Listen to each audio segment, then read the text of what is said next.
कि बिहार मजदूरों का खगान है। यहाँ पे इतनी बेरोजगारी है, इतनी पे गरीबी, फकीरी, यतीमी, लाचारी, मजबूरी, मुफलिसी, नातवाई, कमजोरी है। यहाँ का कॉलेज में बिहार का 1.5 लाख 2 लाख लड़का यहाँ का ट्रेनिंग, इसी केस के ऊपर में तो ये कार्रवाई हुई है, बड़ी कार्रवाई।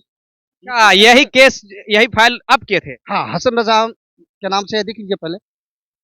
अच्छा, ये केस का मुख्य जो है बिंदु क्या है, मुख्य पॉइंट क्या है? मुख्य पॉइंट ये है कि क्वालिफाइंग पेपर क्यों हटाया गया, नंबर 1। नंबर 2, बड़े हमारे साथ टीईटी प्रदेश अध्यक्ष हसन राजा जी मौजूद हैं।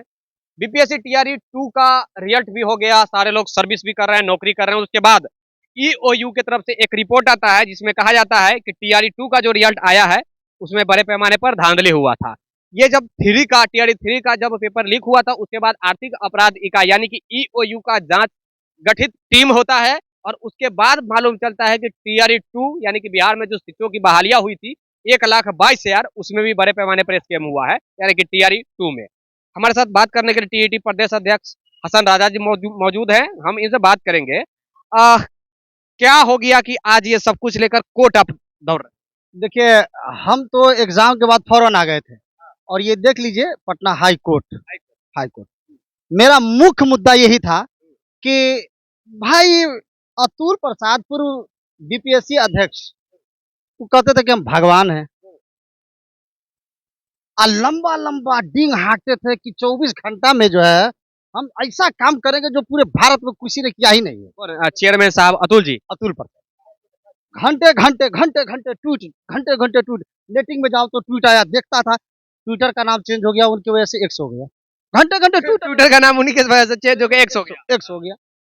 अब देखिए, 1 दर्जन से भी ज्यादा, अगर सच्चाई से अगर कोई भी जर्रा बराबर पॉइंट भी आगे पीछे हो तो आप बोलिएगा, 1 दर्जन से अधिक नोटिफिकेशन में संशोधन। इस बात को पूरा भारत, पूरा बिहार, क्योंकि पूरे भारत का नाम हमने इसलिए लिया है कि आपके चैनल के माध्यम से ये पूरे भारत के जो लोग यहाँ पे बिहार में पहुंचे थे, बेरोजगारों का खगान जो बिहार है, उस खगान में जो पहुंचे थे, मुख्यमंत्री नीतीश कुमार जी ने मंदिर का लड्डू समझ करके बिहार की वैकेंसी को पूरे राज्यों में बांट दी। आपको उससे क्या दिक्कत है कि अगर लड्डू समझ के दूसरे स्टेट वालों को हम जॉब दे रहे हैं, तो मुख्यमंत्री हैं वो किन्हीं को जॉब दे सकते हैं? ये कौन सा सवाल है यार, किन्हीं को जॉब दे सकता था, हम मना किए? भारत का कानून कहता है कि भारत के हर नागरिक बराबर है, किसी व्यक्ति विशेष या फिर किसी स्टेट के ऊपर आप टिप्पणी नहीं कर सकते या किसी स्टेट के व्यक्ति को आप स्पेशल नौकरी नहीं दे सकते। बात बहुत बहुत बहुत अच्छा। भारत का नागरिक, ये भारत का नागरिक है। तो झारखंड में जो 70-80% लागू है, उस वक्त में आपका चैनल कहाँ चला जाता है? उस वक्त में हेमंत सोरेन से आपका बयान क्यों नहीं होता है? उस वक्त में महागठबंधन का नेता सब जो वहां पे, उससे क्यों नहीं सवाल होता है? उस टाइम में आपका सवाल कहाँ चला जाता है? सीधा मतलब है कि आप डोमिसाइल डिमांड। सुन लीजिए, मैं एक बात मैं बोलना चाहता हूँ कि बिहार मजदूरों का खगान है।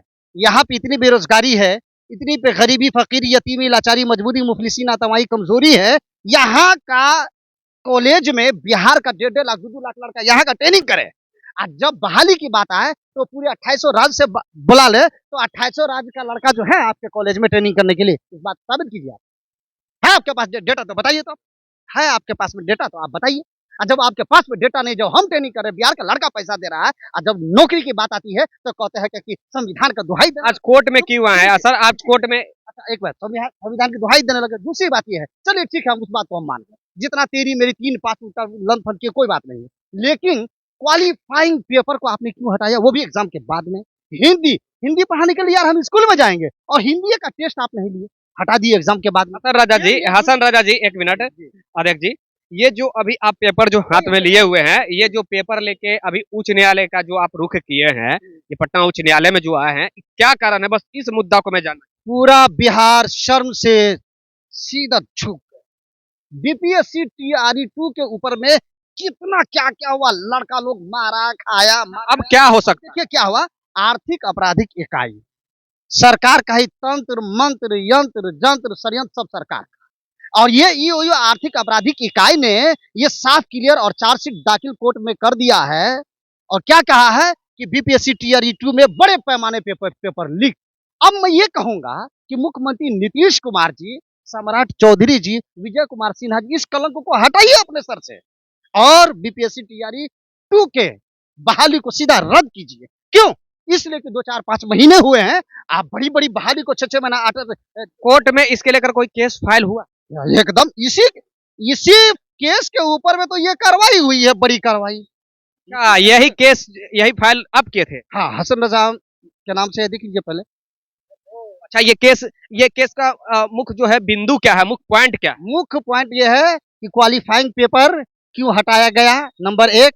नंबर 2, बड़े पैमाने पर धांधली पेपर लीक का था। और नंबर 3, भाषा का पेपर हटाने और एग्जाम में रद्दोबदल करने और उसके बाद में नोटिफिकेशन में बड़े पैमाने पे संशोधन। चलिए, तमाम देखिए ये जो टीआरई 2 को लेकर गुस्से में है, क्योंकि टीआरई 2 का जब रिजल्ट हो गया है, सारे लोग सर्विस कर रहे हैं, नौकरी कर रहे हैं, तब जाकर के आर्थिक अपराध इकाई यानी कि ईओयू का एक रिपोर्ट आता है, जिसमें कहा जाता है कि 1,22,000 यानी कि 1.22 लाख जो शिक्षकों की बहालियां हुई हैं, उसमें भी पेपर लीक हुआ था। यानी कि सीधा कहा जाए कि 1,22,000 बहाली में जो पेपर लीक हुई थी, उस पेपर लीक वाले शिक्षक अब इस विद्यालय में कैसे पढ़ा रहे हैं? हसन राजा जी का यही कहना है, मैं समझ गया हूँ। और इसीलिए डोमिसाइल लागू नहीं किया जा रहा था, ये सही बता रहे हैं, अध्यक्ष जी सही बता रहे हैं। अब देखिए कि कोर्ट केस हो चुका है, कोर्ट में ये मुद्दा आ चुका है कि 1,22,000 का जो पेपर है वो लीक हुआ है। आर्थिक अपराध इकाई अगर रिपोर्ट सौंप दी है, कोर्ट में भी सबमिट कर दी है रिपोर्ट, तो क्या इस पे गवर्नमेंट जो है, विभाग एजुकेशन डिपार्टमेंट क्या निर्णय लेती है, ये काफी दिलचस्प होगा सर देखना। और 1,22,000 जो शिक्षक है वो ऑलरेडी स्कूल में बने रहेंगे या फिर स्कूल से आउट होंगे?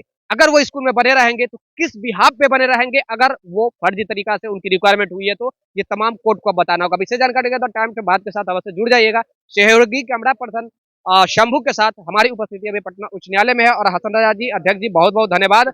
और इस मुद्दा को उठाने के लिए, जेन्युइनिटी के लिए लड़ना चाहिए और आप जो है वो लड़ रहे हैं, इसके लिए बहुत बहुत सुन लीजिए, सुप्रीम कोर्ट का सीधा गाइडलाइंस आया 1 हफ्ता पहले कि नोटिफिकेशन में कोई संशोधन नहीं। चलिए चलिए, सुप्रीम कोर्ट का यस, ये बात आप सही बोल रहे हैं कि सुप्रीम कोर्ट का भी एक कोई ऑर्डर आया है। संवैधानिक पीठ का आया है, वो भी सुप्रीम कोर्ट, ऐसा ही सुप्रीम कोर्ट। चलिए, सुप्रीम कोर्ट भी बोल चुकी है कि आप अगर विज्ञप्ति जारी कर देते हैं तो बाद में आप किसी भी प्रकार का फेरबदल नहीं कर सकते हैं। लेकिन 2 में आप देखेंगे कि नहीं भी तो 51 मर्तबा संशोधन किया गया था। 51 मर्तबा संशोधन किया गया। उसके बाद जो है, हाँ, ये बात एक चीज सही बता रहे हैं कि ट्रेन लेट हो जाने की वजह से मॉर्निंग का शिफ्ट जो है वो इवनिंग में कर दिया जाता है। तो ये भी हो सकता है कि चेयरमैन साहब जो बीपीएससी चेयरमैन है वो भी बीके हो या फिर जिस भी माध्यम से हो, अब कोर्ट को जवाब तलब करना ही पड़ेगा, या 1,22,000 का क्या होगा।